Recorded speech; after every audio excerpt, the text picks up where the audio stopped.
Assalamualaikum warahmatullahi wabarakatuh.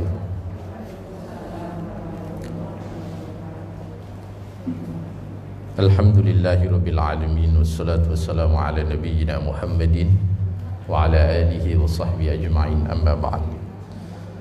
Para bunda Majelis Taklim Az-Zahra yang dimuliakan oleh Allah Subhanahu wa taala, segenap pengurus, segenap para bunda semuanya yang sekarang mengikuti kajian online pada pagi hari ini, baik lewat Facebook ataupun lewat Instagram. Semoga semua panjenengan dalam kondisi sehat, dijaga oleh Allah dari segenap hal-hal yang tidak mengenakkan, dan semoga selalu istiqamah dalam kebaikan.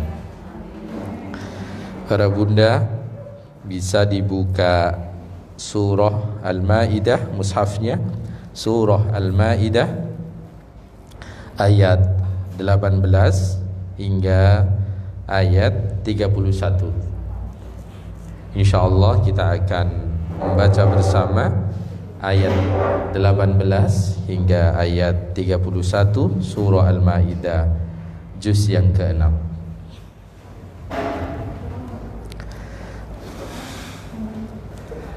أعوذ بالله من الشيطان الرجيم بسم الله الرحمن الرحيم وقالت اليهود والنصارى نحن أبناء الله وأحباؤه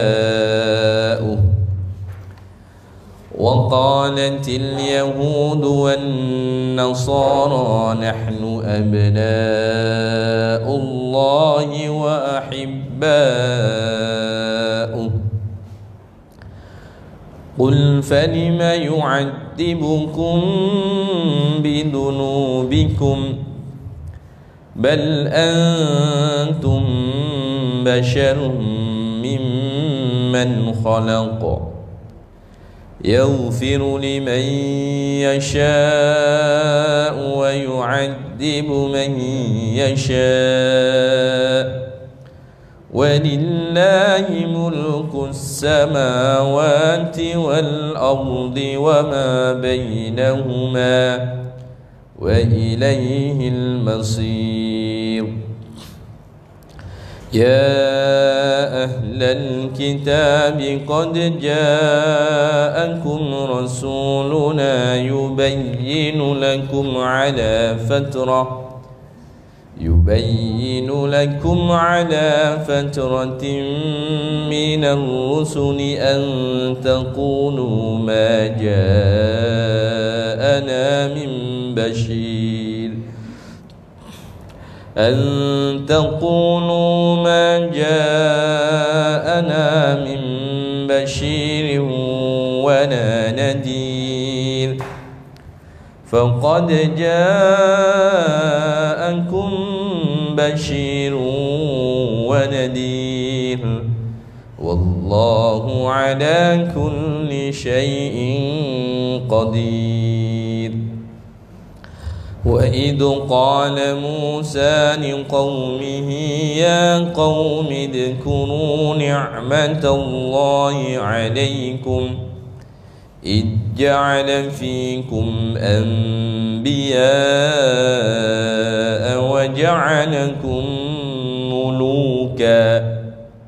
وجعلكم ملوكا وآتاكم ما لم يؤت أحدا من العالمين يا قوم ادخلوا الأرض المقدسة التي كتب الله لكم ولا ترتدوا على أدباركم فتنقلبوا خاسرين قالوا يا موسى إن فيها قوما جبارين وإن لن ندخلها حتى يخرجوا منها فإن يخرجوا منها فإنا داخلون. قال رجلان من الذين يخافون أنعم الله عليهم ادخلوا عليهم الباب فإذا دخلتموه فإنكم غالبون وعلى الله فتوكلوا إن كنتم مؤمنين. قالوا يا موسى إنا لن ندخلها أبدا ما داموا فيها فاذهب أنت وربك فقاتلا إنا هاهنا قاعدون. قال رب إني لا أملك إلا نفسي وأخي فافرق بيننا وبين القوم الفاسقين. قال فإنها محرمة عليهم 40 سنة. Itu titik kiri kanan, itu titik namanya mu'anaqah. Yatihuna fil ard fala ta'sa 'alal qawmil fasiqin. واتل عليهم نبأ ابني آدم بالحق إذ قربا قربانا فتقبل من أحدهما ولم يتقبل من الآخر قال لأقتلنك قال إنما يتقبل الله من المتقين. لئن بسطت إلي يدك لتقتلني ما أنا بباسط يدي إليك لأقتلك. Itu kalau di Rasul Utsmani atau Mushaf Madinah atau Mushaf yang sekarang Indonesia juga, kalau ana itu kalau atasnya aja pentung bulat itu pendek dia. Jadi bukan ana, bukan, tapi ana gitu. لئن بسطت إلي يدك لتقتلني ما أنا بباسط يدي إليك لأقتلك إني أخاف الله رب العالمين. إني أريد أن تبوء بإثمي وإثمك فتكون من أصحاب النار وذلك جزاء الظالمين. فطوعت له نفسه قتل أخيه فقتله فأصبح من الخاسرين. فبعث الله غرابا يبحث في الأرض ليريه كيف يواري سوءة أخيه.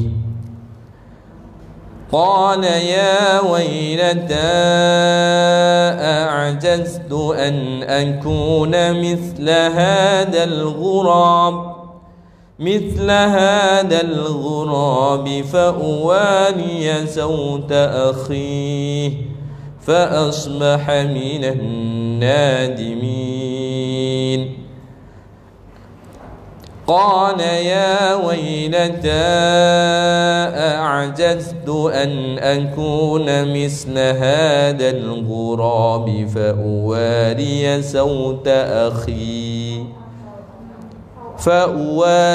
صوت أخي نبا سوءة قال يا ويلتى أعجزت أن أكون مثل هذا الغراب فأواري سوءة أخي فأصبح من النادمين صدق الله العظيم.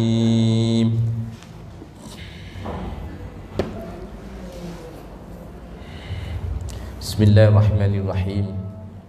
Alhamdulillahi rabbil alamin.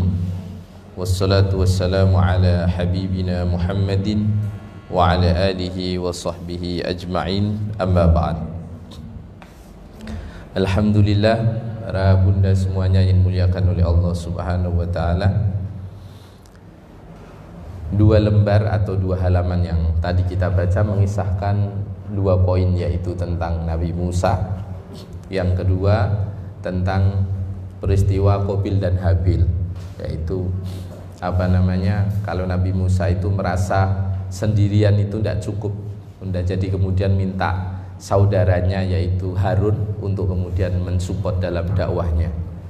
Maka kemudian padahal Harun itu adalah pernah kakak, bukan pernah adik, pernah kakak.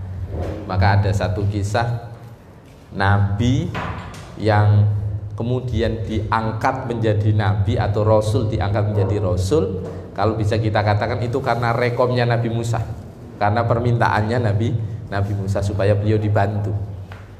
Kemudian karena memang beliau ada kelemahan untuk komunikasi. Nabi Musa itu ada kelemahan untuk komunikasi,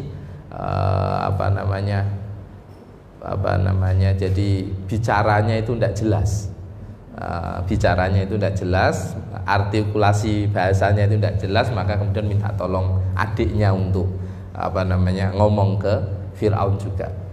Kemudian yang kedua itu masalah Qabil Habil ketika membunuh salah satu saudaranya, kemudian tidak tahu caranya menguburkan. Yang ayat terakhir tadi saya salah baca itu tadi. Kemudian Allah kasih ilmu dengan didatangkan burung gagak itu. Kemudian ketika mereka bertengkar, terus menguburkan sesama burungnya itu, kemudian jadi tahu caranya mengubur manusia. Dan itu ilmu pertama penguburan manusia.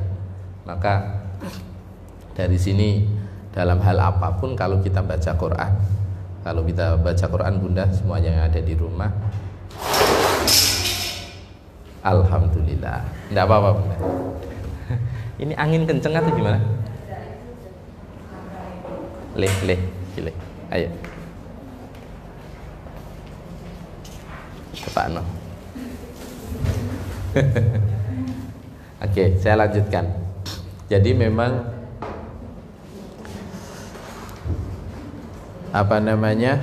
ketika seseorang mendapatkan sebuah kebuntuan dalam masalah, kadang Allah ngasih jalan itu bukan cara kemudian dinasihati orang, tetapi kadang Allah ngasih contoh lewat perbuatan orang lain. Maka kalau kita pahami ini, sebenarnya banyak kisah-kisah yang perlu kita perhatikan di dalam Al-Quran. Termasuk bunda, kalau kita baca Quran kok langsung bisa plus maknanya, itu lebih asik. Makanya solusi bagi siapapun yang membaca Al-Quran kok enggak langsung paham artinya, baca langsung paham artinya, solusinya itu bisa dua. Yang enak mungkin baca terjemahnya dulu, kalau memang dikira waktunya memungkinkan. Baca terjemahnya dulu, kalau sudah baca terjemahnya, nanti ketika baca Qurannya minimal nyambung, daripada baca Qurannya dulu baru baca terjemahnya. Karena kalau baca Qurannya dulu jenengan tidak paham sama sekali, bisa begitu, kemudian baru baca terjemahnya paham. Tapi beda kalau baca terjemahnya dulu baru baca Qurannya. Minimal nyangkut-nyangkut didik lah. Mosok bahasa ana ndak ro gitu kan. Artinya apa-apa dikit-dikit kan tahu. Tapi jadi kalau saran saya kalau baca mushaf dengan rutinan baca Quran, kalau pingin bisa plus angen-angen maknanya, ya itu caranya. Apa namanya? Baca terjemahnya dulu satu halaman, baru kemudian baca mushaf. Alhamdulillah Bunda, pada pagi hari ini kita ini kelihatannya tema tentang rumah tangga kelihatannya kita cukupkan nanti untuk hari ini aja. Nanti kita ambil tema yang lain untuk berikutnya insya Allah. Jadi kalau kita pahami ini Bunda, pada pagi hari ini kita melanjutkan tema berkaitan dengan kunci keharmonisan rumah tangga. Kalau kemarin saya berkisah tentang sahabat Abu Bakar, pada pagi hari ini saya akan berkisah tentang sahabat Umar bin Khattab radhiyallahu taala anhu. Jadi ini teladan-teladan yang luar biasa. Saya itu sampai bahkan setelah mengkaji tema ini itu tahu bagaimana kecemburuan istri Rasulullah antara satu dengan yang lain, sampai mutung begitu itu ada. Jadi Sayyidah Aisyah dengan istrinya Rasulullah yang lain kan hanya sekedar masak. Iki kepingin jaluk kuah, Kanjeng Nabi ku seneng sayur A gitu ya, kuah gitu, masakan yang berkuah. Ternyata dimasakin sama Ummu Salamah yang pintar masak. Nah, Sayyidah Aisyah yang sedang masak menyiapkan makan Rasul, ternyata ada istri Rasulullah Ummu Salamah dodok-dodok untuk ngasihkan sayur yang disukai Rasulullah. Nah, Sayyidah Aisyah ini tak masak noyo malah ditekakno sayur gitu. Jadi banyak kisah-kisah bagaimana rumah tangga Rasulullah itu seperti umumnya kita sebagai manusia, sebagai umatnya. Ya, ada konflik antara satu dengan yang lain. Terus Rasulullah bagaimana ketika punya masalah dengan pasangannya, umpama punya masalah dengan Hafsah putrinya Sayyidina Umar, punya masalah dengan Sayyidah Aisyah putrinya Abu Bakar, itu kadang curhat ke mertua, curhat ke sahabat Abu Bakar ataupun ke sahabat Umar. Tapi pada pagi hari ini saya akan mengupas tentang kisah sahabat Umar dalam menghadapi orang-orang yang kadang curhat ataupun bahkan kisah sahabat Umar sendiri. Satu momen Bunda, itu ada seorang sahabat matur sama sahabat Umar, dan dia itu matur begini ya, singkatnya ya saya coba tidak saya baca Arabnya. Sahabat Umar, saya ini mau menceraikan istri saya, mau menceraikan istri saya kok pingin menceraikan istri saya. Kenapa? Ya karena saya sudah tidak suka. Coba jangan bayangkan, lah ini kok alasan karena sudah tidak suka. Inilah uhibbuha, aku sudah tidak cinta sama dia, wahai sahabat Umar. Maka kemudian apa kata sahabat Umar? Waihak. Waihak itu kalau bahasa kita itu celaka kamu. Ya apa sih? Ya, mungkin nak boso alusir celaka kamu. Kenapa kok sampai sahabat Umar mengatakan waihak? Awakullal buyut tubna alal khub. Wahai sahabatku, apakah di setiap rumah tangga itu hanya dibangun karena rasa cinta? Apakah di setiap rumah tangga itu, di setiap rumah, di setiap kehidupan, yaitu pernikahan, apakah hanya dibangun karena rasa cinta? Awakullal buyut tubna alal khub. Apakah setiap rumah itu dibangun atas rasa cinta? Kata sahabat Umar, fa ainar ri'aya wat tabammum. Fa ainar ri'aya wat tabammum. Di mana rasa tanggung jawab? Di mana rasa melindungi? Di mana di sini disebutkan itu ar-ri'aya itu adalah rasa kasih yang dimunculkan oleh seseorang yang dia siap menanggung beban keluarganya, baik itu kenikmatan ataupun kesengsaraan. Kalau kemudian pernikahan itu hanya yang dibangun, rumah tangga itu dibangun karena kecintaan, maka bagaimana tanggung jawab untuk ketika seseorang memikul dalam kondisi susah, dalam kondisi sulit? Di situ kemudian dilanjutkan lagi sama sahabat Umar, awakullal buyutu bena alal khub. Kemudian beliau menyatakan wa fa'ainar ri'aya wat tabammum. Mana tanggung jawab, mana kamu memikul beban yang kemudian ketika mengalami sebuah kesusahan. Maka dari sini dapat kita petik satu pelajaran bagaimana diskusi sahabat Umar dengan sahabat yang lain itu tadi yang bertanya. Dan orang sering mengalami, saya yakin ibu-ibu yang ada di rumah, bunda semua yang ada di rumah, mungkin sebagian yang ada hadir di sini, pernikahan kadang mengalami fase mungkin saat awal-awal karena sayang, karena cinta. Tetapi ketika sudah masuk fase usia 35, 40, sudut pandangnya sudah berbeda dalam berumah tangga itu. Sudut pandangnya sudah berbeda. Yang dipikirkan mungkin bisa saja kebersamaan, itu yang diharapkan, ketenangan. Nanti kalau usia sekian lagi, orang mindset tentang rumah tangga juga akan berbeda. Saya yakin semua orang juga mengalami fase itu. Fase sing awal pokoknya seneng-seneng tok, mlaku-mlaku ae senengane. Tapi nanti akan masuk fase bukan begitu, kebahagiaan bukan itu.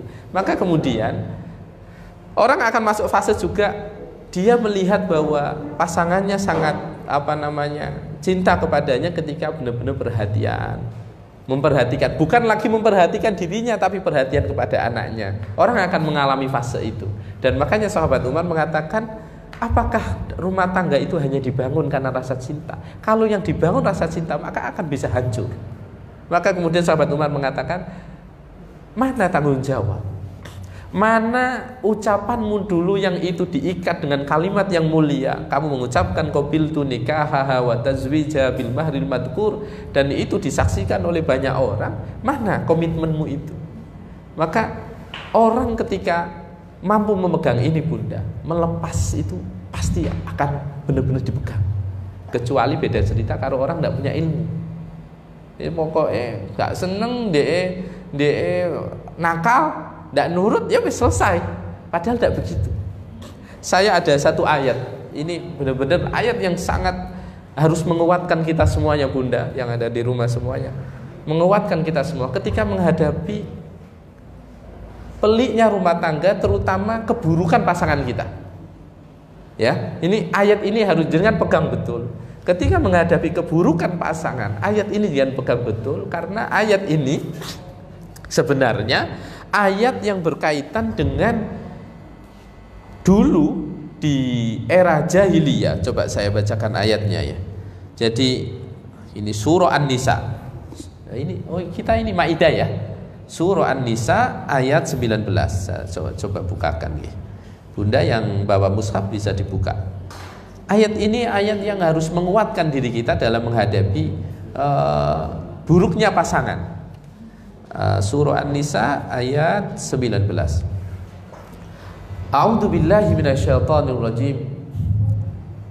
Ya ayyuhalladzina amanu la yahillu lakum an tarisun nisaa karha wa la ta'dhuluhunna litadhhabu bi ba'di ma ataitumuhunna illa ayyatina bi fahishatin mubayyinah wa 'ashiruhunna bil ma'ruf fa in karihtumuhunna fa 'asa an takrahu syai'a wa yaj'alallahu fihi khairan katsira. Ayat ini sebenarnya menggambarkan dulu di era jahiliyah bunda. Orang kalau sudah menikah, punya pasangan, itu kalau suaminya meninggal, istrinya ini boleh diwaris. Dulu di era jahiliyah, orang kalau menikah, si suami meninggal, maka istrinya ini boleh diwaris oleh keluarganya, si keluarga laki-laki. Bayangkan. Makanya Masya Allah, kalau panjenengan tahu sejarahnya bagaimana rumah tangga dalam konsep jahiliyah, kemudian datangnya Islam, kayak poligami dibatasi 4, dulu tanpa batas. Kemudian kayak orang menyeraikan istrinya, dulu di era jahiliyah pokoknya cukup dicerai, nanti si laki-laki ingin kembali ya tinggal minta, mau 100 kali pun tidak ada masalah.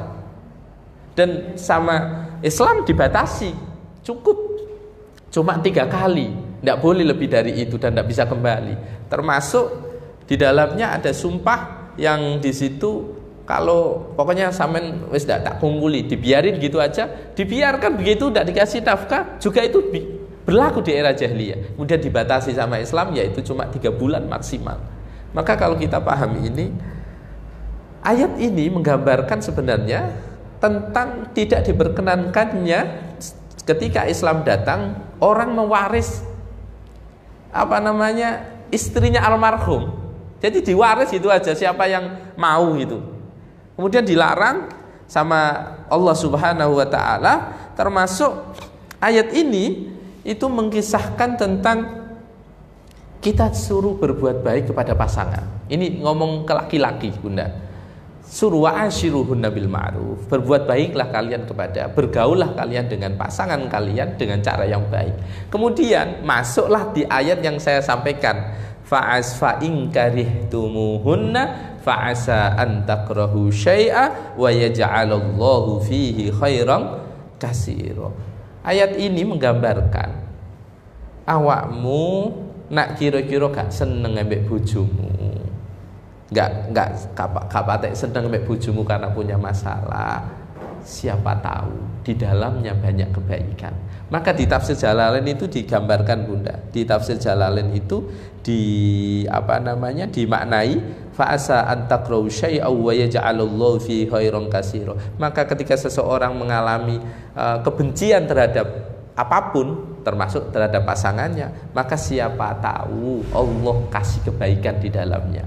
Maka di sini sampai digambarkan wala'allahu yaj'alu fihinna dzalika bi ayyarzuqakum minhunna waladan sholiha. Siapa tahu dari istrimu yang mudah marah itu, siapa tahu dari pasanganmu yang cerewet itu, siapa tahu yang istrimu suka ngomel minta A, B, C, D itu lahir anak-anak yang mulia, lahir anak-anak yang soleha. Maka Bunda, kalau kita tahu ayat ini, saya tanya jenengan semua yang hadir di rumah, yang ikut kajian online, yang hadir di sini, saya tanya coba, kalau kita pikir, kadang kita ini satu sisi benci terhadap sikap pasangan, tapi ada enggak kelebihan? Pasti ada. Lah kalau sedang punya masalah, kalau yang kita tengok kekurangannya ya wassalam. Kalau menikah yang disukai cuma ya yang plus-plus saja, lah enggak menerima apa yang menjadi minusnya, ya wassalam. Pisah pasti. Maka kalau kita paham ini, Bunda, kalau kita paham ini, benar-benar bahwa ayat ini menegaskan kepada kita, kalau punya masalah kok ketemu jeleknya pasangan, lihatlah sisi baiknya. Lihatlah sisi baiknya. Oke, itu gambaran bagaimana seseorang menghadapi konflik. Saya tidak akan ngomong poin 1, 2, 3 enggak, tapi kisah pertama ini adalah bagaimana menghadapi konflik. Apa itu? Penegasan yang disampaikan oleh sahabat Umar, kalau kamu lagi ada masalah, ketidakcocokan, rasa suka itu mulai berkurang, maka ingatlah bahwa orang nikah itu ada tanggung jawab. Oh, ini tanggung jawabku. Berarti kalau tanggung jawab, maka jelek buruknya harus aku pikul. Kan begitu. Yang penting Islam kan sudah kasih batasan. Yang penting tidak melanggar syariat.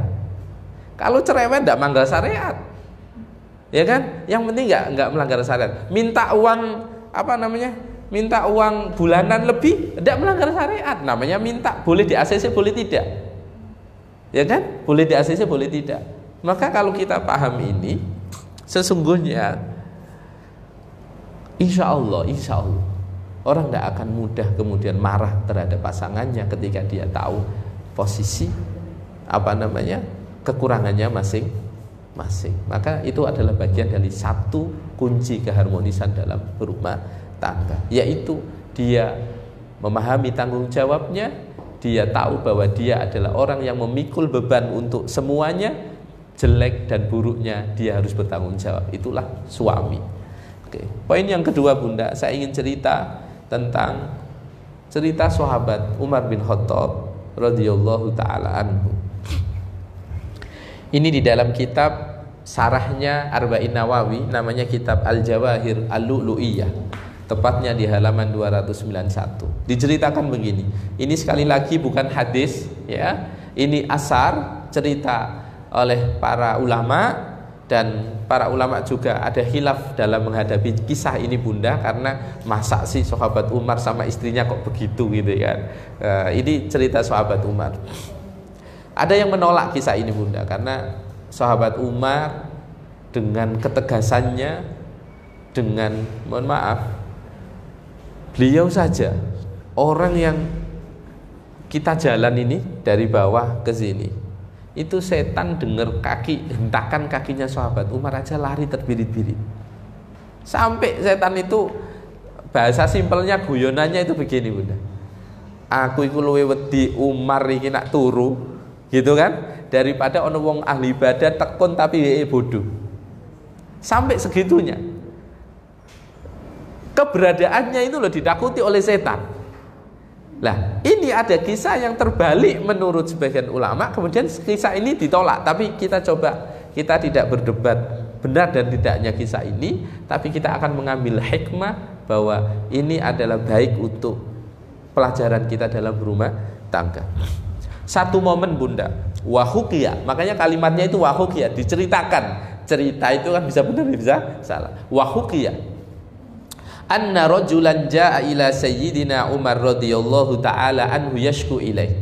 Satu momen ada seorang laki-laki Bunda yang sedang sowan ke sahabat Umar. Matur untuk mengadu, yashku ilaihi khuluqa zaujati, untuk mengadukan tentang sikap pasangannya, sikap istrinya. Fawaqafa bibabih yamtadiruhu. Kemudian datang sampai depan pintu, fasami'a imra'atahu tastatilu alaihi bilisaniha wa huwa sakitun la yaruddu alaiha. Kemudian beliau, si sahabat ini, sampai di depan pintu, beliau mendengar istrinya sahabat Umar lagi ngomel, lagi ngomong panjang lebar. Beliau ini ya namanya mau sowan, ini maju mundur, iki aku tok apa ndak kok lagi tukaran gitu kan, mungkin kan ini maju mundur. Kemudian fansarafar rajulu qailan idza kana hadza halu amiril mukminin fa kaifa hali. Di dalam hati dia berbicara, amiril mukminin wae iki lho ana kaya ngono ae, garwane yang marah-marah begitu aja diam, apalagi aku Amirul Mukminin yang punya kuasa kayak gitu. Mosok Bunda presiden diamuk bojone kan gak lucu ya. Mama presiden itu diamuk bojone meneng ae kan ketoke gak pas gitu kan. Maka sahabat ini kemudian dalam hati bergumam sendiri, fakih fahali. Nah aku bagaimana, ini seorang pemimpin umat Islam itu dimarahin istrinya lagi ngomong itu aja diem. Kemudian si laki-laki ini fakharaja Umar, beliau mengurungkan niatnya. Si laki-laki ini, sahabat ini tidak jadi masuk dodok-dodok. Fakharaja Umar radhiyallahu taala anhu faraahu muwalliyan fanada. Kemudian sahabat Umar keluar lihat laki-laki itu sudah berbalik arah. Kemudian dipanggil, "Oh nopo?" Ini para ulama ada yang mengartikan bahwa kejelian sahabat Umar ini firosahnya, kekuatan mata batinnya, bahwa beliau ndak ono wong tok tapi sahabat Umar iso metu. Ini para ulama mengartikan seperti itu. Sebagian ada mengatakan kekuatan kejernihan mata batinnya sahabat Umar. Ono tamu walaupun ndak tok tapi rode buka pintu. Karena sahabat Umar keluar, kemudian dipanggil, "Mahajatuk?" Apa kebutuhanmu datang ke sini? Apa kebutuhan? Jangan kadang mengalami begitu ndak? Rumongso kok ono tamu tapi dibuka gak ada tamu. Iku keteni tamu dah iku. Sahabat Umar ndak, beliau tahu. Kadang kita Bunda, kan kadang kayak ada suara gitu, tiba-tiba keluar ndak ada orang gitu kan? Ndak tahu itu siapa. Sahabat Umar ini tahu, keluar. Maka kemudian mahajatuk, apa kebutuhanmu itu wahai sahabatku? Faqala ya Amirul Mukminin jitu ashku ilaika khuluqa zaujati wastitolatiha alayya. Saya mau sowan ke dalam panjenengan itu, mau mengadukan, mau curhat tentang akhlak atau cara bergaul istri saya kepadaku, begini. Fasami'tu zaujaka kadzalik. Tapi saya mau masuk ke kediaman panjenengan, mau assalamualaikum kan, kok saya juga mendengar istri panjenengan juga sama kayak istri saya. Kok sama begitu? Istri panjenengan kok sama dengan istri saya? Farajatu, maka aku juga kembali. Wa qultu idza kana hadza halu amiril mu'minina ma'a zaujati fa kaifa hali? Kalau amirul mu'minin aja seperti itu, aku bagaimana loh? Ini bukan apa-apa. Ini seorang pemimpin, istrinya marah aja diem, apalagi aku orang biasa. Maka apa yang disampaikan oleh sahabat Umar? Faqala, ini yang pelajaran Bunda untuk para suami. Untuk para suami, bukan untuk para istri. Kalau istri marah cerewet tidak apa-apa. Ini untuk para suami. Faqala Umar radhiyallahu taala anhu, inni ahtamiluha li huquqin laha aliyya.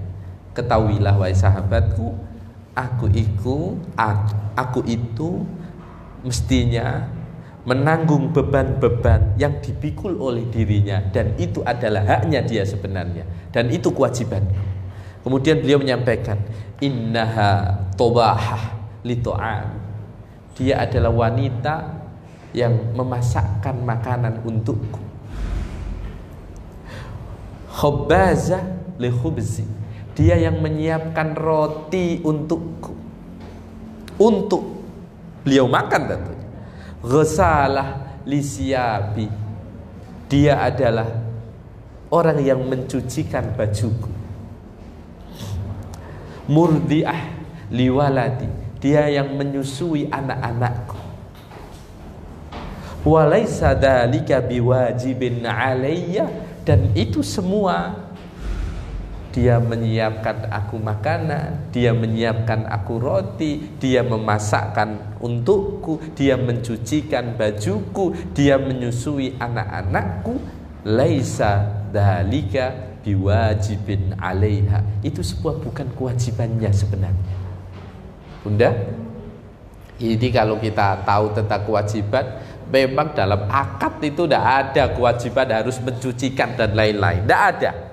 Maka sahabat Umar mengatakan, laisa dzalika biwajibin 'alaiha. Itu bukan kewajiban baginya. Wa yaskunu qalbi. Ini titik poinnya Bunda. Wa yaskunu qalbi biha adil haram fa ana ahtamiluha lidalik. Dan cukup hatiku tenang ketika bersamanya dari sesuatu yang haram, dan kemarahannya itu, marahnya dia, ngomelnya dia tidak sebanding dengan tugas-tugas yang telah dilakukannya dia, dan aku cukup memikul itu, tidak apa-apa.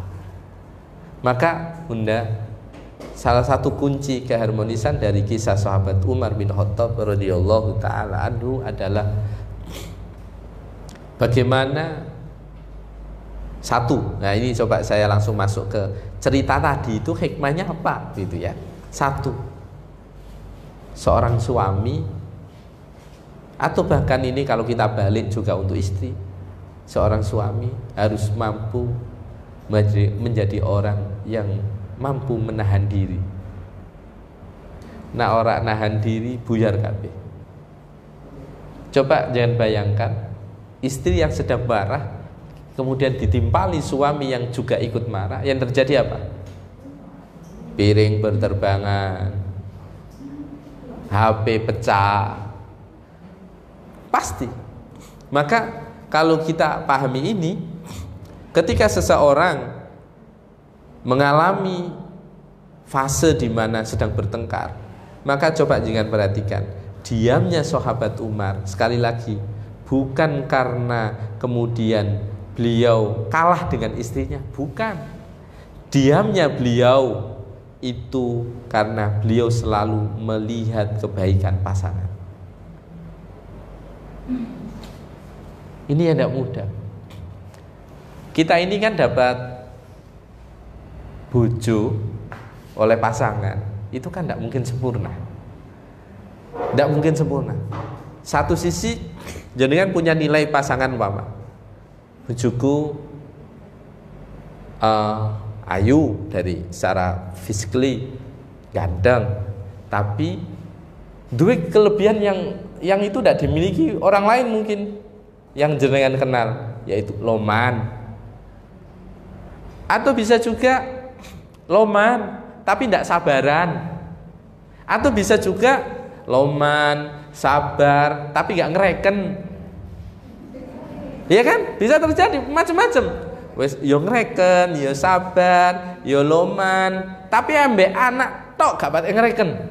Tapi ambek bojo ngereken, itu juga ada. Maka kalau kita tengok dari apa namanya? Kondisi sahabat Umar, diamnya itu sekali lagi Bunda, itu cocok dengan hadis Rasulullah Shallallahu Alaihi Wasallam, akmalul mu'mini imanan ahsanuhum khuluqa. Yang paling sempurna di antara orang-orang beriman, ya, yang paling sempurna imannya seseorang adalah mereka yang berbudi pekerti yang baik. Dan yang terpilih wahyarukum hiyarukum linisaihim khuluqa. Yang terpilih di antara orang-orang yang terpilih di antara kalian adalah yaitu orang-orang yang budi pekertinya baik terhadap para istrinya. Maka Bunda, mestinya itu ciri orang yang budi pekertinya baik, dia adalah mendahulukan pasangannya. Mendahulukan pasangannya, bukan kemudian malah mengabaikan pasangan. Nah, itulah yang kemudian yang dipraktekkan oleh sahabat Umar, bagaimana beliau bersikap terhadap pasangannya.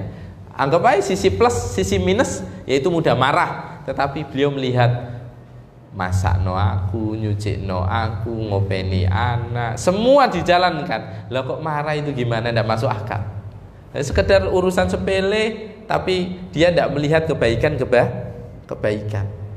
Maka kalau kita pahami tahapan dalam berumah tangga, kalau ada konflik kan pernah saya sampaikan. Kalau ada konflik, cara pertama adalah menasehati. Cara yang kedua bisa ranjang, tapi tetap masih satu atap. Berarti tidak tidur jadi satu. Tahap kedua baru kemudian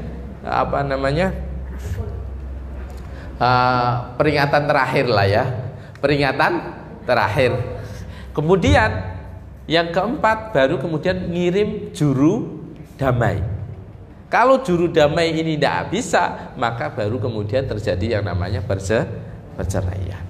Tahapannya berjenjang sekali, berjenjang. Maka kita ya kalau sudah dipilih pasangan kita itu adalah jodoh kita, ibu dari anak-anak kita, suami dari, bapak dari anak-anak kita, maka harus bertahan. Saya sering menemukan kasus-kasus rumah tangga. Saya pernah sekali Bunda ngaji di Pengadilan Negeri Surabaya, pernah saya sekali. Karena di sana itu kan yang ngaji kan orang keluar masuk, selain pegawai negeri situ juga tamu-tamu pengadilan kan banyak. Itu pernah kejadian sekali saya. Habis ngaji datengin saya nangis. Pernah kejadian. Datengin saya nangis, tidak tahu saya itu cerita apa, saya lupa, pokoknya kalau tidak salah bahas rumah tangga. Dia itu nangis dia itu haji. Ini buat pelajaran haji sama istrinya pas wukuf di Arafah. Wukuf di Arafah, tiba-tiba istrinya itu minta maaf. Wukuf di Arafah ini kan pembersihan, pertaubatan. Tiba-tiba istrinya itu terus terang ke suaminya, minta maaf dan nangis gitu. Ini cerita ke saya. Selesai ngaji. Kadang kalau di PN ini sering, jadi selesai dicegat karena tidak ada tanya jawab kan, dicegat gitu, terus ngobrol. Itu nangis, istrinya cerita nangis, ternyata istrinya itu minta maaf betul. Istrinya pernah selingkuh, tidak ketahuan suaminya. Tidak ketahuan suaminya dan menyadari itu salah gitu. Dan menyadarinya ketika wukuf di Arafah. Dan yang ekstrim Bunda, bukan sampai sekedar selingkuh, tetapi sudah masuk perzinahan. Tapi tidak tahu pasangannya. Suaminya tidak tahu. Minta maaf, minta naudzubillah min dzalik, summa naudzubillah. Semoga kita dijauhkan semua dari itu nggih. Semoga kita semua dijauhkan. Minta maaf.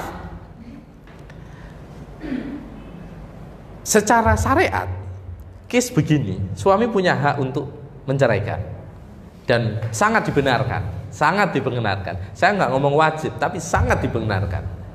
Tetapi apa suaminya menangis itu cerita ke saya, yang laki-laki ini cerita ke saya. Saya itu hanya satu, Pak Ustaz. Ingat anak-anak saya. Ingat anak-anak saya. Ya sudah, itu saya kalau nggak menceraikan itu udah apa-apa dah, gitu. Tanyanya itu begitu. Saya kalau tidak menceraikan itu tidak apa-apa karena sudah melanggar syariat kayak gitu. Nah, pada prinsipnya begini Pak, karena orang semua pasti punya salah. Khilaf itu pasti siapapun, cuma ono sing konangan, ono sing ndak, ono sing sadar, ono sing ndak gitu. Kemudian yang penting istri panjenengan menyadari, siap berbenah diri dan sudah tidak lagi komunikasi dengan orang yang bersangkutan, maka ya sudah diterima, tidak apa-apa. Sampai segitunya Bunda, orang mau menerima kekurangan pasangan. Itu kan kalau mungkin entah ketemu dengan laki-laki tipe apa, selesai itu. Bisa dipenjarakan sing kereng-kereng, bisa dipenjarakan iso perkara macam-macam, tapi ya Allah, saya juga sangat salut. Begitu kuatnya orang mampu menahan keburukan itu. Kejelekan yang dilakukan oleh pasangan. Maka tadi bahasanya Sayyidina Umar itu ar-riayah wat-tabammum wat-tadammum itu penting. Menjaga, melindungi itu perlu. Karena lah, oh iya rek, bojoku lagi khilaf. Dan dia sudah sadar akan kekurangannya. Maka kemudian sudah sadar kekurangannya, maka ya sudah tak terima. Makanya kan Sayyidina Umar mengatakan kan, awakullal buyut tubda 'alal khub. Apakah rumah tangga itu hanya dibangun karena rasa cinta? Bukan. Lah itu coba, orang ingin mempertahankan rumah tangganya karena anak. Bukan karena cinta. Cinta mungkin walau cinta selesai mungkin. Tapi dia mempertimbangkan rumah tangga karena anak, karena ini ada beban, ada tanggung jawab. Ini kalau anak pisah sama ibunya, nanti anak-anak kayak apa? Seperti itu. Maka kalau kita pahami ini, pentingnya akhlak, yaitu saling memahami antara satu dengan yang lain. Yaitu kalau kisah Sayyidina Umar tadi, yang pertama adalah mampu menahan diri terhadap keburukan pasangan. Poin yang kedua dari kisah sahabat Umar adalah senantiasa, ternyata sudah saya singgung ini tadi, senantiasa mengingat kebaikan pasangan. Kalau tadi itu menjaga untuk menahan diri ketika menemukan keburukan atau marah dan lain-lain, maka poin yang kedua, senantiasa mengingat kebaikan pasangan. Ini tadi saya sudah ngomong, tapi ini coba saya bacakan hadisnya Bunda. Ini saya juga baru sering ngupas rumah tangga, tapi baru saya menemukan satu hadis ini bagaimana ini yang harus kita pegang. Kalau Quran tadi itu fa'asa an takrahu syai'aw wa huwa khairul lakum, tapi kalau hadis pakai hadis ini, yaitu qala Nabi sallallahu alaihi wasallam la yafraq mu'minun mu'minatan in kariha khuluqan radiya minha akhar. Tidak sepantasnya, mukminun di sini maksudnya suami. Tidak sepantasnya seorang suami benci terhadap istrinya. Kalaupun ia membenci sebagian akhlaknya, maka di sisi lain dia juga menyukai terhadap akhlak yang lain pula. Tadi saya sudah ngomong, pasangan jenengan delalayu tipologinya adalah medit kaloman. Tapi Masya Allah, Kak Loman, bener Kak Loman. Tapi dia adalah orang yang perhatian kepada anak-anak panjenengan. Sementara di sisi lain panjenengan tidak perhatian kepada anak-anak. Sama, di sisi lain mudah marah. Tadi saya singgung sudah. Mudah marah, mangkelan, Nak ono wong pamane curiga, maka di sisi lain ternyata dia adalah orang yang mudah berbagi kepada orang lain. Maka poin-poin itu harus selalu diingat. Jadi jenengan lagi punya konflik, kunci dari saya ngomong harmonis itu kan berarti ada masalah, Bunda. Maka kalau supaya masalah itu menjadi harmonisasi yang bagus, maka ketika ada masalah adalah menahan diri. Yang kedua adalah senantiasa mengingat kebaikan. Jadi nak kira-kira garwane jenengan kayak ngamuk-ngamuk wis bener ae. Ditonton ae sing apik. Bisa ndak kira-kira? Ya, paling enak itu mungkin satu ketika itu ndak bisa, paling enak adalah berusaha untuk cuek dulu. Kalau tidak bisa seketika untuk memahami kebaikan pasangan, berusaha cuek dulu kalau tidak ada apa-apa dulu. Nanti kalau sudah selesai baru direnungkan. Direnungkan. Ya semoga ya, para bunda semuanya, suaminya suami-suami yang baik.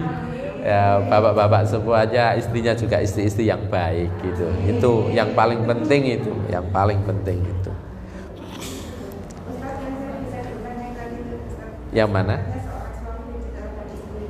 Gimana Bunda? Oh ya, tidak sepantasnya atau tidak sepatutnya seorang suami benci terhadap istrinya. Kalaupun ia membenci sebagian akhlak istrinya, di sisi lain ia pasti juga mencintai atau menyukai akhlak-akhlak yang lain. Jadi ini kan orang kan kalau dalam psikologi itu kan pasti orang tidak seluruhnya karakternya baik semua kan. Karakter jeleknya kan ada mutungan gitu kan. Ada yang wapi tapi mutungan, titik-titik mutung, titik-titik mutung, itu ada. Lah itu harus menerima semuanya. Tapi Bunda, orang nikah itu untuk start awal tidak harus keburukan dijelaskan. Jangan keburukan dijelaskan. Karena keburukan itu Allah sudah berusaha menutup keburukan kita, kok malah dibuka, itu gimana? Yang penting tidak mengulangi keburukan yang pernah dilakukan. Maka salah satu orang yang sepakat bahwa kalau seandainya ada orang menikah, dia dulu manakal, mau si laki-laki, mau si perempuan, sampai perzinahan, tidak perlu diceritakan ke calon suami, ke calon istri, tidak perlu diceritakan. Biarkan itu jadi masa lalu dan taubat untuk tidak melakukan. Karena kalau itu diceritakan mengganggu seumur hidup itu. Biarkan itu menjadi beban orang itu dan tanggung jawab dia kepada Allah. Kalau kemudian diceritakan itu beban seumur hidup untuk pasangan dan dia, maka tidak perlu diceritakan keburukan. Lah Allah sudah berusaha menutupi, kok malah jangan buka, itu gimana? Allah sudah berusaha untuk menutupi supaya orang tidak tahu, kok malah dibuka. Tujuannya ya terus terang aja dibuka, tidak ada yang disembunyikan. Baik, tapi keburukan itu tidak kudu diewer-ewer. Keburukan itu tidak harus, pertaubatan itu tidak harus dibuka di depan umum. Umpama ini ada orang, kadang ada muhasabah kan, ayo monggo diingat dosa-dosanya, gak apa-apa, ojo terus dicekeli mik. Lah itu yang tidak pas. Lah Allah aja sudah berusaha menutup cacat dia, kok malah dia disuruh membuka cacat. Biarkan itu jadi renungan dalam hatinya, permohonan maaf dia kepada Allah dan orang-orang yang mungkin salah dengan dirinya, sudah cukup, tidak perlu kemudian diutarakan. Makanya umpama ini ada pertanyaan, kamu pernah berbuat buruk kepada orang tuamu apa, dicatat gitu. Tidak apa-apa kalau dicatat pribadi, tidak apa-apa. Tapi kemudian kalau dibaca di depan, itu ya tidak pas. Ya gitu ya Bunda ya. Oke, saya lanjutkan. Sudah ya Bunda untuk hati-hatinya tadi. Kisah yang ketiga, hikmah dari kisah Sayyidina Umar yang ketiga, selain berusaha untuk mampu menahan diri atas keburukan pasangan, yang kedua mengingat kebaikan-kebaikan pasangan, yang ketiga adalah kesabaran dalam menghadapi kesusahan itu. Orang ini kenapa kok kapal rumah tangga itu sering pecah?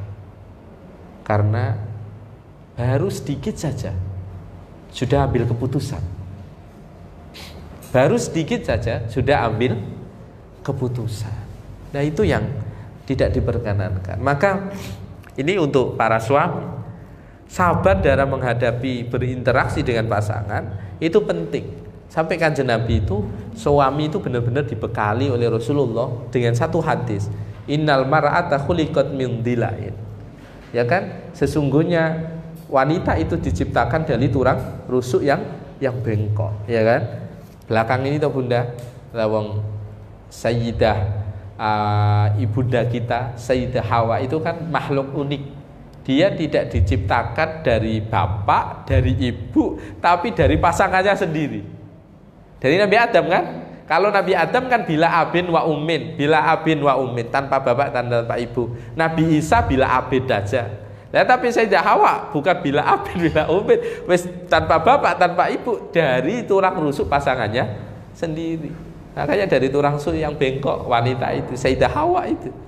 Maka kemudian dilanjutkan sama Rasul, lan tastaqima laka ala tariqatin fa in istamta'a biha istamta'ta biha wa fiha iwajun. Bila engkau luruskan patah, sudah tahu bengkok kok diluruskan patah. Berarti dari awal seorang suami harus tahu bahwa wanita itu dari tulang rusuk yang bengkok. Maka kalau ngasih tahu juga ojo lurus-lurus nemen. Lawang memang bengkok harus diikuti. Beda sama laki-laki. Kalau perempuan memang mintanya kan diikuti. Dituruti ngono wis manut kan. Itu perempuan kan sebenarnya simple itu ya Bunda ya. Pokoknya dituruti wis seneng. Pokoknya dituruti wis seneng. Sampai kata Rasul dilanjutkan, dan apabila engkau bernikmat-nikmat dengannya, maka ya dapat kamu lakukan istamta'ta.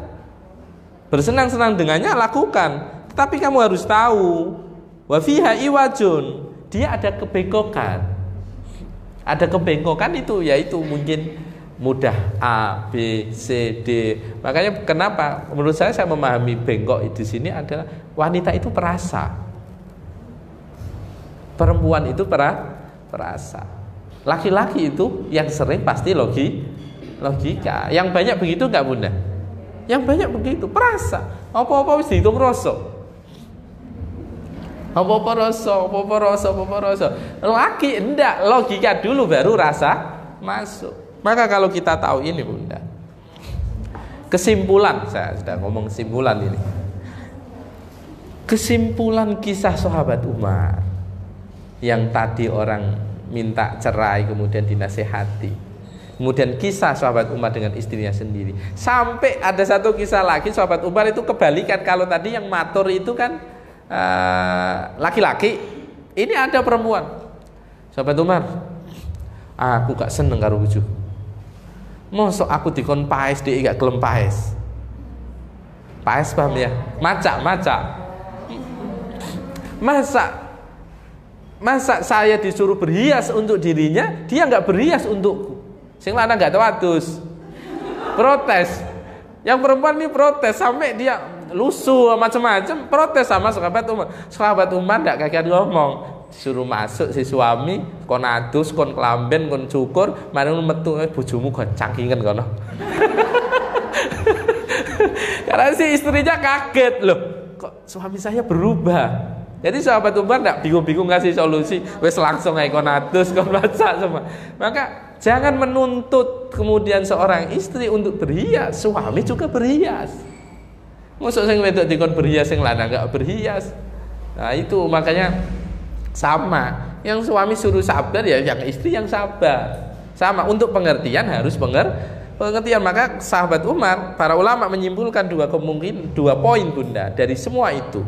Orang nikah itu az-zawj wa zauja, suami dan istri. Itu cuma ada dua kalau pingin harmonis. Apa itu? Al-ihsan wal Islam. Apa itu? Berbuat baik dan menerima. Sesimpel itu sebenarnya. Orang rumah tangga kalau ingin harmonis, kuncinya cuma dua: saling berbuat baik, saling menerima. Logis tidak Bunda itu? Sangat logis. Berarti saling ngasih kebaikan dan saling menerima. Saling menerima ini apa? Menerima kekurangan. Oh, begitu indahnya ini. Al-Islam wal ihsan atau al-ihsan wal Islam. Apa itu? Kebaikan dan menerima. Islam itu kan artinya bisa damai, bisa menerima, artinya macam-macam. Taslim itu menerima, bisa artinya bisa macam-macam. Maka titik poin dari pertemuan kita pagi hari ini adalah al-ihsan wal Islam, yaitu saling berbuat baik dan saling menerima atas sesama. Oke Bunda, sambil kita lanjutkan nanti, silakan kalau ada pertanyaan yang ada di sini silakan, tidak apa-apa. Tidak harus online kan yang tanya, silakan. Tidak harus online. Tidak apa-apa Bunda, silakan. Kan tidak disorot kamera. Silakan. Monggo.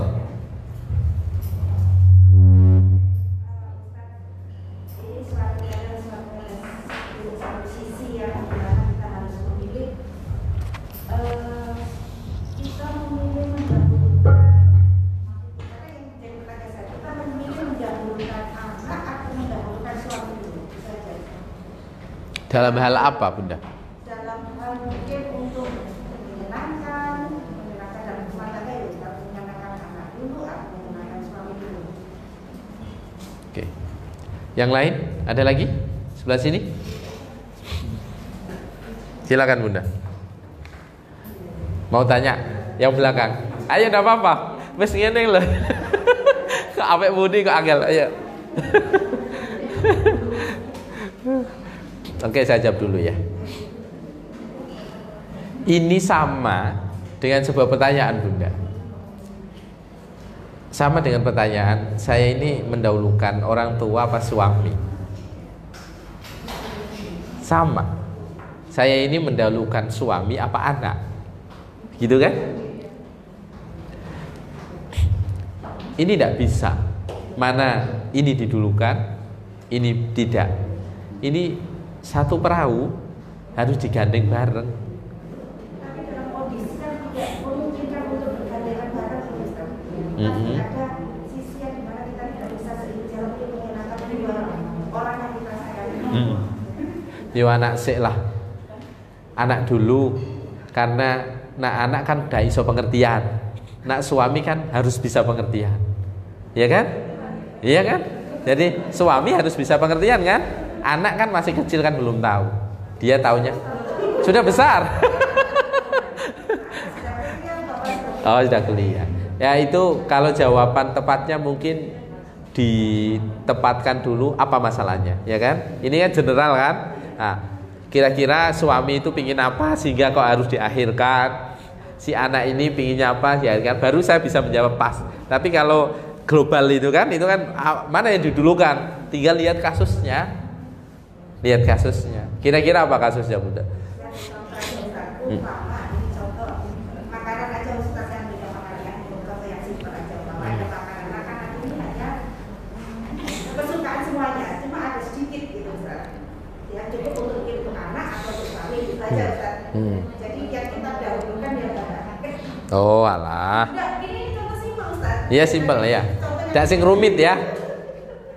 Kayak kadang dalam rumah tangga kan begini Bunda. Satu rumah semua tidak suka ikan, seafood tidak suka. Cuma ada yang atau yang nggak suka seafood cuma satu begitu, cuma begitu. Kadang kan dia aja ada kan. Saya punya adik ipar itu makan di meja kalau ada seafood sudah tidak suka semua dia. Semua itu jadi nggak suka. Gara-gara cuma ada ikan satu gitu aja. Semua itu tidak suka. Itu bisa terjadi kan saya seperti itu. Silakan tanya, waktunya masih banyak karena saya materinya juga tidak banyak. Saya pengalaman kalau materi banyak terlalu terlewat terus masalahnya. Ya jadi saya mending materinya tidak banyak. Jadi kalau case begitu Bunda, istilahnya mau dibagi juga tidak bisa. Ya kalau saya suaminya saya ya, kalau laki-lakinya itu saya, ya mestinya tadi yang harus ngalah pengertian. Namanya orang tua. Orang tua itu kok sekedar suka tidak suka. lapar aja dibelain kok. Oh ya dimakannya cuma suami sama anak, ya kan? Itu aja bahkan ibarat kata nyawa aja dipertaruhkan kok. Masalah ini enak ndak enak kok gak gelem ngalami anak lah ya lucu toh yo. Gitu toh Bunda nggih? Ya begitu. Ya sesimpel. Ya, sesimpel itu. Iya. Silakan kalau ada lagi. Gimana Bunda? Kalau yang rumit, permasalahan yang rumit. Yang apa? Kalau permasalahan yang rumit itu kita mendahulukan suami dulu apa anak? Permasalahan rutin. Yang rumit. Masalahnya apa tadi? Silakan, enggak apa-apa.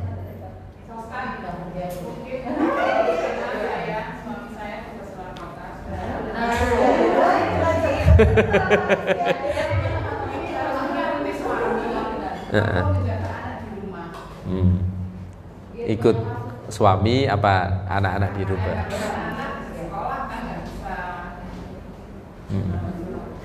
Anak-anak sudah besar-besar. Masih SMP. Tapi suami minta untuk ikut. Oh, ya. Ini mudah kalau ini, karena kan karena ndak ada ini kan permintaan kan. Kalau ndak ada permintaan kan berarti jadi maaf ya, saya harus mengulang pertanyaan karena online kan ya. Jadi kalau saat dia ada suami, istri, anak, si suami tugas di luar kota, kemudian ada anak di rumah, istri ini bagaimana sikapnya kan? Harus ikut suami untuk menemani anak. Kalau ini kan tidak susah karena suami tidak nuntut, begitu kan? Ini kan sebuah pilihan. Makanya menurut saya yang mending sama anak, gitu kan? Jika menuntut maka kalau suami menuntut, suami punya kewajiban untuk memberi pengetahuan kepada anak, memahamkan. Kalau memang ibunya harus ikut, kan dia yang minta. Mestinya ya suami yang memberi pemahaman kepada anak. Tapi memang Masya Allah Bunda, saya tidak mengalami ya, istri saya tidak mengalami. Tetapi menurut saya kalau ada orang nikah bisa berjauhan, itu saya acungi jempol luar biasa. Benar, itu tidak mudah, sangat tidak mudah. Saya itu punya teman Bunda. Jangan bayangkan, aneh enggak? Menurut saya sih aneh. Menurut saya, masa nikah 25 tahun enggak pernah bareng, sampai anaknya sudah SMA. Kalau SMA mesti enggak sampai SMA. Mungkin aja kalau anaknya punya anaknya agak lama ya. Di usia 55 sekarang baru satu rumah. Masya Allah, itu pasti ujiannya kan banyak. Orang berjauhan itu kok bisa dan harmonis, itu Masya Allah. Saya salut kalau ada orang bisa seperti itu. Dan saya punya teman yang satu di Bank Mandiri, satu di Pajak. Suaminya tugaskan keluar kota gini, dipindah Jakarta, pindah luar pulau. Istrinya masih tetap di Surabaya umpama. Ada sama-sama dinas Bunda. Oh apa mana? Apalagi di rumah. Nah ini yang punya aktivitas itu menurut saya luar biasa. Apalagi yang di rumah tidak punya aktivitas. Ya salut menurut saya. Salut-salutnya menurut saya. Gitu ge. Silakan tadi. Silakan. Ya monggo Bunda.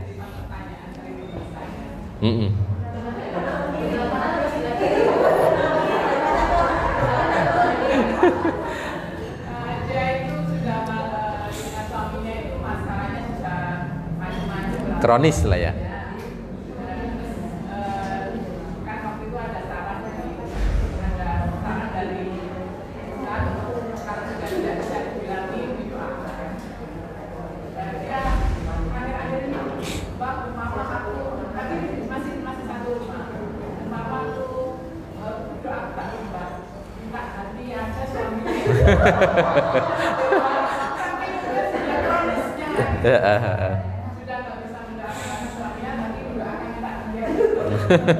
Terus Pertanyaannya apa?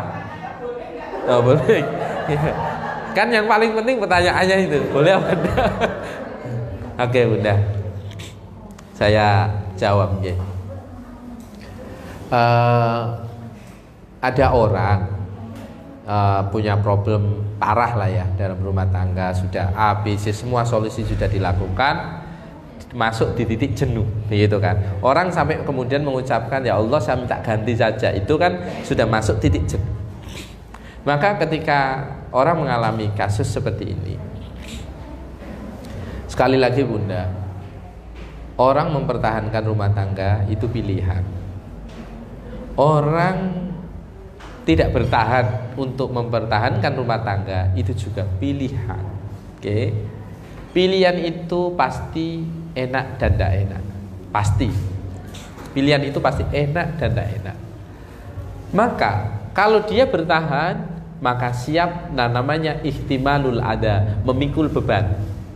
Yaitu tidak nyaman, namanya tidak nyaman gimana? Mau dipertahankan, ya akan tidak nyaman terus, gitu kan? Berarti dia harus ketika mau bertahan, maka dia harus kuat dengan itu.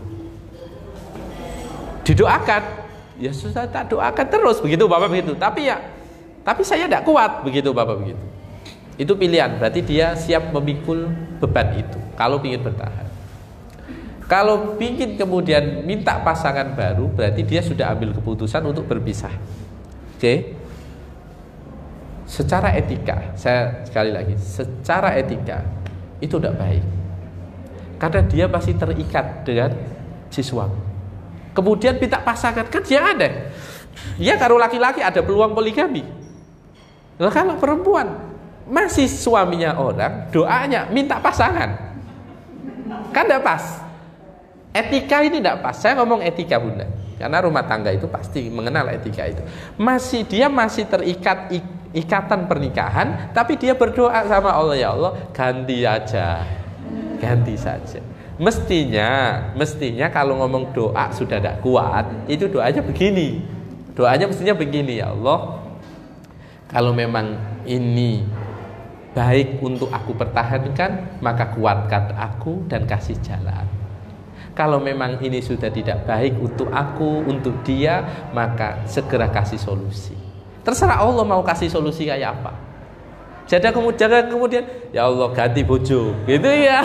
Ya tidak pas lah. Lawang pasti ada ikatan sama orang kok, ya kan? Tidak boleh. Secara etika tidak boleh. Itu namanya sudah berselingkuh, walaupun hati, selingkuh hati kan namanya. Itu kan selingkuh hati, bukan praktek tapi selingkuh hati. Maka yang pas yaitu tadi, ya Allah, jika rumah tanggaku ini dengan suamiku ini kok ada kebaikan-kebaikan yang belum muncul, maka pertahankan ini dan kuatkan aku untuk memikulnya.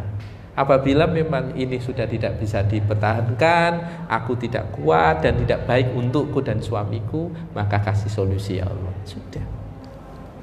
Elegan enggak doa itu? Iyalah, daripada ya Allah jauh ganti lah. Saya bojone wong kok jauh ganti gimana? Kalau solusi doa memang enggak cukup tadi Bunda. Ya memang harus berkeluh kesahnya seperti itu. Ya Allah, kalau memang baik pertahankan. Sudahlah, kalau memang dalam rumah tangga itu kan prinsipnya orang punya konflik semua kan, siapapun. Orang nonton presiden, gak nonton kiai, gak nonton wong rumah tangga, semua punya masalah. Nah, sekali lagi Bunda, tadi kesimpulan tadi adalah al-ihsan wal islam. Ya, saling berbuat baik dan saling menerima. Itu paling enak sudah paling enak. Wes rezekiku iki ya wis gak apa-apa wes. Wis rezekiku iki piye? Lha wis rezeki ini kok iso diukit-ukit piye? Itu sama saja panjenengan nanti idepo engko umpamane tak tuku lah yo enak itu kok idepo lah wis mari kok. Wis mari itu nanti enggak ridho sama ketentuan Allah Subhanahu wa taala. Silakan Bunda. Online ya? Enggak, silakan enggak apa-apa. Apa saja dosanya istri yang melanggar syariat? Yang tadi kan sempat ada kecuali istri-istri yang melanggar syariat harus Ustaz. Nah, itu seperti apa? Oke. Bismillahirrahmanirrahim. Jadi tadi kan saya sempat menyinggung tentang pernikahan itu harus dipertahankan. Bahkan perceraian harus dihindari untuk menjaga keharmonisan dan lain-lain. Nah, kalau yang kira-kira alasannya diperkenankan sehingga suami diperkenankan untuk menceraikan atau istri diperkenankan untuk melakukan khulu atau gugat cerai, itu kira-kira apa? Begitu kan? Satu, terjadinya Bunda, yaitu yang namanya KDRT. KDRT itu termasuk melanggar syariat. Tidak diperkenankan. Rasulullah tidak memperkenankan ada namanya kekerasan dalam rumah tangga. Itu sudah melanggar ketentuan syariat. Kalau mutung, gampang ngamuan, itu tidak melanggar syariat. Itu hubungannya karo karakter masalahnya. Tidak, kalau itu masih manusiawi wajar. Tapi sudah kalau KDRT, kemudian tadi ada apa namanya perselingkuhan, apalagi yang ekstrim sampai perzinahan, itu sudah melanggar. Kemudian si perempuan atau si laki-laki minum minuman keras, itu kan sudah melanggar ketentuan syariat. Itu sesuatu yang kalau dibiarkan, ya memang kita tidak bisa mentolerir. Kita tidak bisa mentolerir kalau langkah-langkah sudah dilakukan. Contohnya banyak Bunda, kalau melanggar syariat banyak. Salah satunya itu.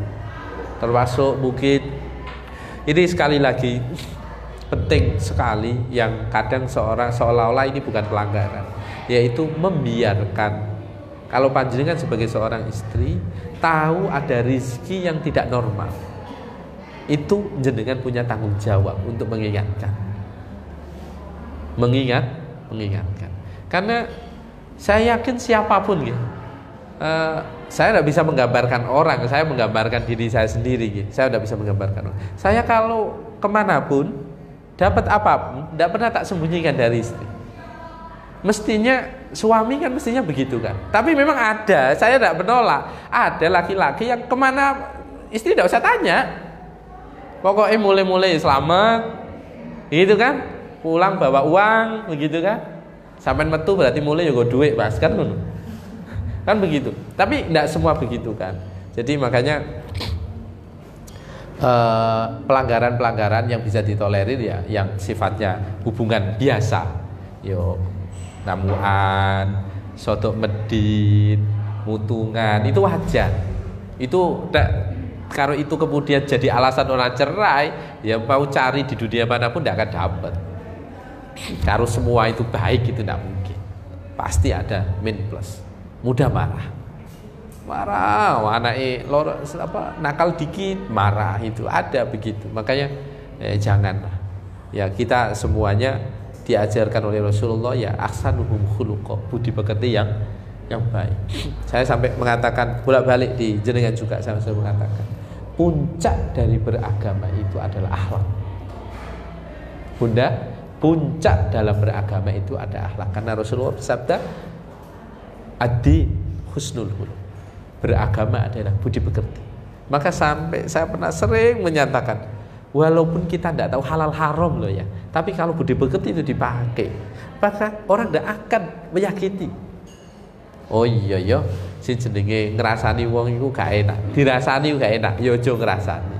Oh, uang diambil orang yang nggak berhak itu tidak enak, yo aja ambil uangnya orang lain. Oh, mukul itu dipukul itu sakit, ya jangan mukul. Sudah tidak ngomong halal haram, sudah tidak ngomong halal haram. Ini ngomong interaksi ya. Sekali lagi interaksi. Ad-dinu husnul khuluq, budi pekerti maksudnya interaksi sosial. Itu Bunda.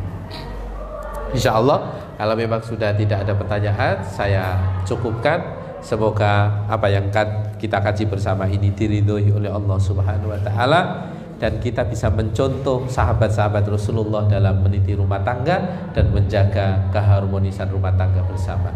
Al-Fatihah.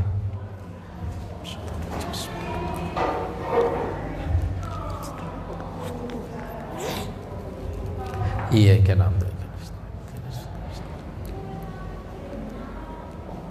Bismillahirrahmanirrahim. Alhamdulillahirabbil alamin hamdan na'imin hamdan syakirin hamdan ni'amaka fi majidai rabbana lakal hamd. Allahumma salli ala sayyidina Muhammad wa ala ali sayyidina Muhammad. Allahumma ighfir lana dhunubana wa liwalidayna warhamhuma kama rabbayana. Allahumma ya Allah barik fi ilmina wa barik fi rizqina wa barik fi a'malina wa barik kullu yassir umurana umur ad-din wad dunya wal akhirah. Yassir umurana umur ad-din wad dunya wal akhirah. Ya Allah, Engkau yang Maha Pengasih, Engkau yang Maha Penyayang. Allahumma ya Allah, ampunilah segala dosa-dosa kami, dosa kedua orang tua kami, dosa anak-anak kami, orang-orang terdekat kami, dan segenap saudara-saudara kami, ya Allah. Allahumma ya Allah, innaka ala kulli syai'in qadir. Engkau yang berkuasa atas segalanya.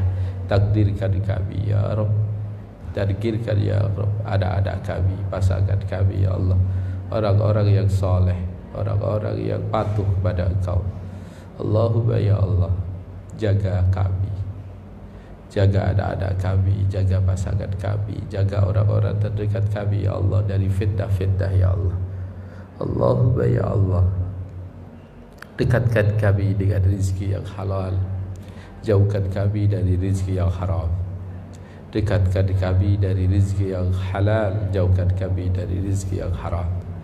Allahumma ya Rabb, ya muhawwil al-ahwal, hawwil ahwalana ila ahsanil ahwal. Engkau yang menggerakkan hati kami ya Rabb, Engkau yang menggerakkan aktivitas kami ya Rabb, Engkau yang menentukan segala tindak langkah kami ya Rabb.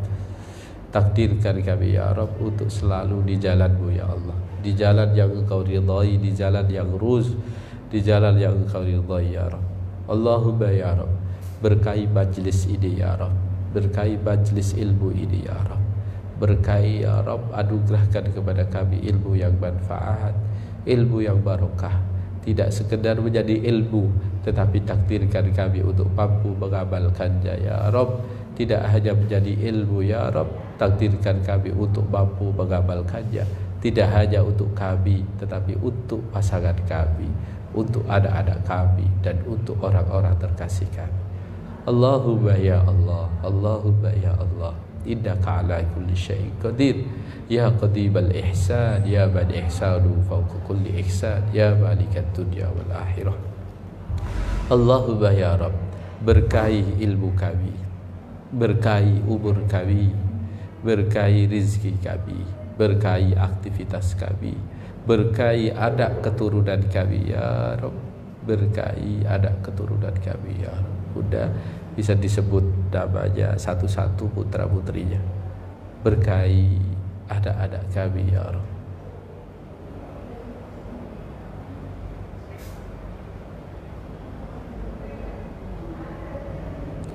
Tuntun mereka ya Rabb, bimbing mereka ya Rabb, lindungi mereka ya Rabb, takdirkan mereka ya Rabb menjadi orang-orang yang bermanfaat untuk agama, untuk bangsa dan negara, dan patuh kepada kedua orang tuanya ya Rabb.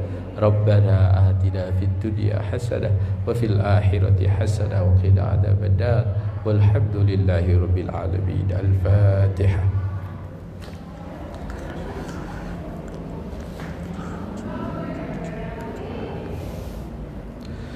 Terima kasih. Mohon maaf. Assalamualaikum warahmatullahi wabarakatuh.